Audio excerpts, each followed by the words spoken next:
Con esto hemos suprimido la que comúnmente se dice ser causa del error. De todas formas, hemos mostrado más arriba que la falsedad consiste solo en una privación, implícita en las ideas mutiladas y confusas. Por eso, una idea falsa en cuanto que es falsa no implica certidumbre. Así pues, cuando decimos que un hombre da aquiescencia a lo falso y no duda de ello, no por eso decimos que posee certeza, sino tan solo que no duda o que da aquiescencia a lo falso,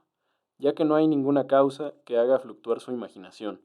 Sobre esto véase el escolio de la proposición 44 de esta parte. De este modo, por mucho que se suponga que un hombre se adhiere a cosas falsas, nunca diremos con todo que posee certeza, pues por certeza entendemos algo positivo, y no la ausencia de duda. En cambio, sí entendemos por privación de certeza la falsedad.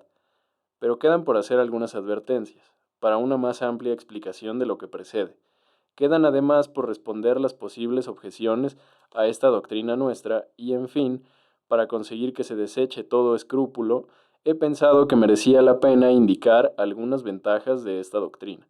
Digo algunas, pues las principales se entenderán mejor en virtud de lo que diremos en la quinta parte. Empiezo, pues, por lo primero, y advierto a los lectores que distingan cuidadosamente entre la idea, o sea, un concepto del alma, y las imágenes de las cosas que imaginamos. Además, es necesario que distingan entre las ideas y las palabras con las que significamos las cosas, pues muchos ignoran por completo esta doctrina acerca de la voluntad, de conocimiento absolutamente obligado tanto para la especulación como para ordenar sabiamente la vida, porque confunden completamente esas tres cosas, a saber, imágenes, palabras e ideas, o bien porque no las distinguen con el cuidado y cautela suficientes. Quienes creen que las ideas consisten en imágenes que se formulan en nosotros al ser afectados por los cuerpos, se persuaden de que aquellas ideas de cosas de las que no podemos formar imagen alguna semejante no son ideas, sino solo ficciones que forjamos en virtud del libre arbitrio de la voluntad. Así pues, consideran las ideas como pinturas mudas en un lienzo, y estorbados por este prejuicio, no ven que la idea, en cuanto que es idea, implica afirmación o negación. Por otra parte, quienes confunden las palabras con la idea o con la afirmación misma implícita en la idea, creen que pueden querer contrariamente a como sienten, cuando afirman o niegan algo contrario a lo que sienten con meras palabras, pero de tales prejuicios podrá desembarazarse fácilmente quien atienda a la naturaleza del conocimiento, lo cual no implica en absoluto el concepto de la extensión, y entenderá así claramente que la idea, supuesto que es un modo del pensar, no consiste ni en palabras ni en la imagen de alguna cosa, pues la esencia de las palabras y de las imágenes está constituida por los solos movimientos corpóreos, que no implican en absoluto el concepto del pensamiento. Y baste con estas pocas advertencias en torno a este punto. Paso, pues, a hablar de las objeciones a que me he referido. La primera de ellas consiste en estimar como algo bien establecido que la voluntad tiene más extensión que el entendimiento, y por ello que es distinta de él. La razón por la que estiman que la voluntad tiene más extensión que el entendimiento es la de que dicen saber por experiencia que ellos no necesitan una facultad de asentir, o sea, de afirmar y negar, mayor de la que tenemos, para asentir a las infinitas cosas que no percibimos, mientras que sí necesitaríamos una mayor facultad de entender. Por consiguiente, la voluntad se distingue del entendimiento en que éste es finito y aquella infinita. En segundo lugar, puede objetársenos que nada enseña la experiencia más claramente que el hecho de que podemos suspender nuestro juicio y no asentir a las cosas que percibimos. Ello se confirma también por el hecho de que no se dice de nadie que se equivoca en cuanto que percibe algo, sino solo en la medida en que asiente o disiente. Por ejemplo, quien imagina un caballo con alas, no por ello concede que exista un caballo con alas. Esto es, no por ello se equivoca, salvo que conceda a un tiempo que existe un caballo con alas. Así pues, nada parece enseñar la experiencia más claramente que el hecho de que la voluntad, o sea, la facultad de asentir, es libre y distinta de la facultad de entender. En tercer lugar, puede objetarse que una afirmación no parece contener más realidad que otra. Esto es, no parece que necesitemos una potencia mayor para afirmar que es verdadero lo que es verdadero, que para afirmar que es verdadero algo que es falso. Ahora bien, percibimos que una idea tiene más realidad o perfección que otra, pues cuanto más excelentes sean unos objetos que otros, tanto más perfectas serán las ideas de los unos que las de los otros. En virtud de esto, también parece poder establecerse una diferencia entre voluntad y entendimiento. En cuarto lugar, puede objetarse que si el hombre no obra en virtud de la libertad de su voluntad, ¿qué sucederá si está en equilibrio como el asno de Buridán? ¿Perecerá de hambre y sed? Si lo admito, parecería que pienso en un asno, o en una estatua de hombre y no en un hombre.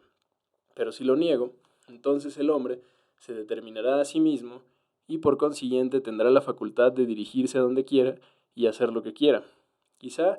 puedan hacerse otras objeciones aparte de estas, pero puesto que no tengo la obligación de insertar aquí los sueños de cada cual, procuraré responder solo a las objeciones antedichas, y lo más brevemente que pueda.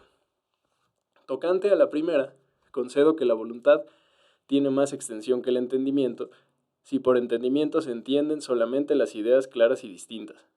Pero niego que la voluntad tenga más extensión que las percepciones, o sea que la facultad de concebir, y no veo en realidad por qué la facultad de querer ha de ser declarada infinita, más bien que la facultad de sentir. En efecto, así como en virtud de la facultad de querer podemos afirmar infinitas cosas, una tras otra desde luego, ya que no podemos afirmar infinitas cosas a la vez, también podemos sentir o percibir infinitos cuerpos, uno tras otro, por supuesto, en virtud de la facultad de sentir. ¿Se dirá que hay infinitas cosas que no podemos percibir? Replico que nosotros no podemos alcanzar esas cosas con pensamiento alguno, y por consiguiente con ninguna facultad de querer. Dirán con todo, si Dios quisiera hacer que las percibiésemos, debería darnos, sin duda, una mayor facultad de percibir, pero no una de querer mayor de la que nos ha dado. Ello es lo mismo que si dijesen, si Dios quisiera hacer que entendiéramos una infinidad de otros seres, sería necesario, sin duda, que nos diese un mayor entendimiento, pero no una idea de ser más universal de la que nos ha dado para abarcar esos infinitos seres. En efecto, hemos mostrado que la voluntad es un ser universal, o sea, una idea por la que explicamos todas las voliciones singulares, es decir, aquello que es común a todas ellas. Siendo así, que creen que esa idea universal o común a todas las voliciones es una facultad, no es nada extraño que afirmen que esa facultad se extiende hasta el infinito, más allá de los límites del entendimiento. Universal, en efecto, se dice igualmente de uno, de muchos y de infinitos individuos. A la segunda objeción respondo negando que nosotros tengamos una libre potestad de suspender el juicio,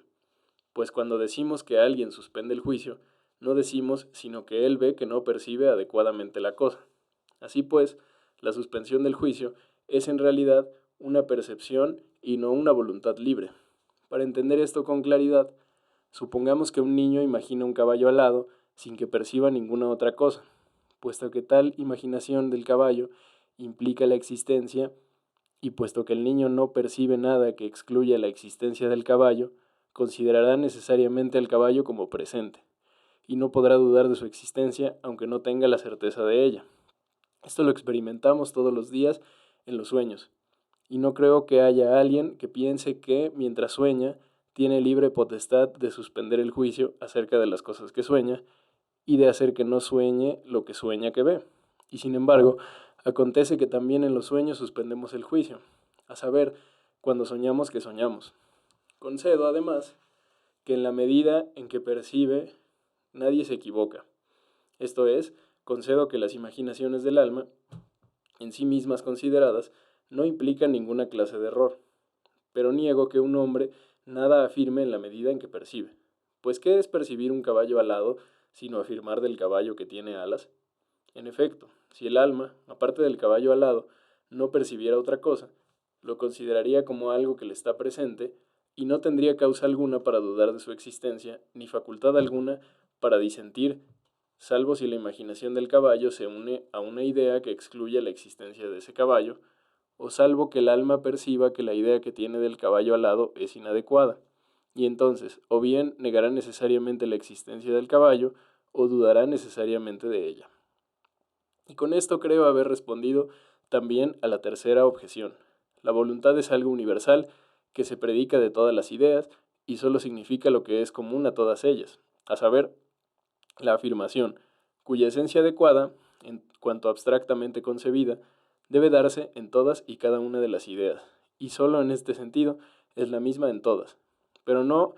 en cuanto se la piensa como constituyendo la esencia de la idea, pues en ese caso las afirmaciones singulares difieren entre sí como las ideas mismas. Por ejemplo, la afirmación que implica la idea del círculo difiere de la que implica la idea del triángulo, como la idea del círculo difiere de la idea del triángulo. Además, niego absolutamente que nosotros necesitemos igual potencia de pensamiento para afirmar que es verdadero lo que es verdadero que para afirmar que es verdadero lo que es falso. Pues estas dos afirmaciones, en cuanto a su sentido, están entre sí en la relación del ser y el no ser. En efecto, en las ideas no hay nada positivo que revista la forma de la falsedad, por lo cual es oportuno notar aquí, ante todo, cuál fácilmente nos equivocamos cuando confundimos los universales con los singulares y los entes de razón y abstractos con los reales.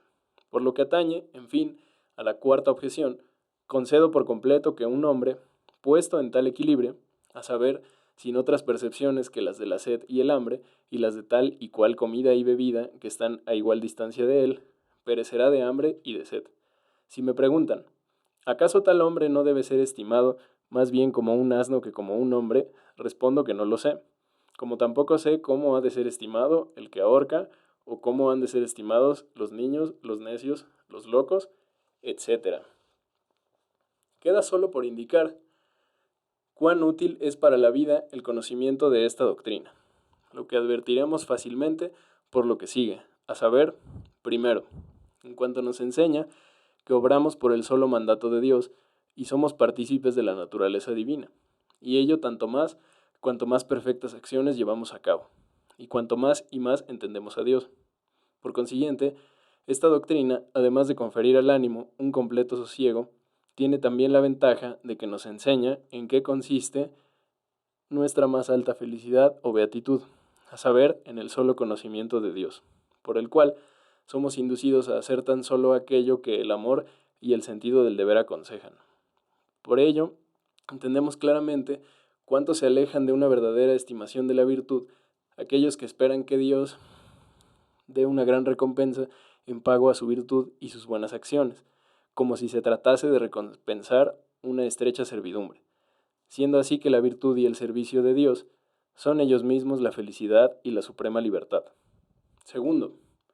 en cuanto enseña cómo debemos comportarnos ante los sucesos de la fortuna, los que no caen bajo nuestra potestad, o sea, no se siguen de nuestra naturaleza, a saber, contemplando y soportando con ánimo equilibrado las dos caras de la suerte, ya que de los eternos decretos de Dios se siguen todas las cosas con la misma necesidad con que se siguen de la esencia del triángulo, que sus tres ángulos valen dos rectos. Tercero, esa doctrina es útil para la vida social, en cuanto enseña a no odiar ni despreciar a nadie, a no burlarse de nadie ni encolerizarse contra nadie, a no envidiar a nadie. Además, es útil en cuanto enseña a cada uno a contentarse con lo suyo y a auxiliar al prójimo, no por mujeril misericordia, ni por parcialidad o superstición, sino solo por la guía de la razón, según lo demanden el tiempo y las circunstancias, como mostraré en la cuarta parte. Cuarto, por último, esta doctrina es también de no poca utilidad para la sociedad civil, en cuanto enseña de qué modo han de ser gobernados y dirigidos los ciudadanos, a saber, no para que sean siervos, sino para que hagan libremente lo mejor. Y con ello he terminado lo que me había propuesto tratar en este escolio, y pongo fin a nuestra segunda parte, en la que creo haber explicado la naturaleza del alma humana y sus propiedades con bastante amplitud y, en cuanto lo permite la dificultad de la cuestión, con bastante claridad. Creo haber expuesto cosas tales que de ellas pueden concluirse otras muy notables, sumamente útiles y de necesario conocimiento, como constará en parte por lo que sigue.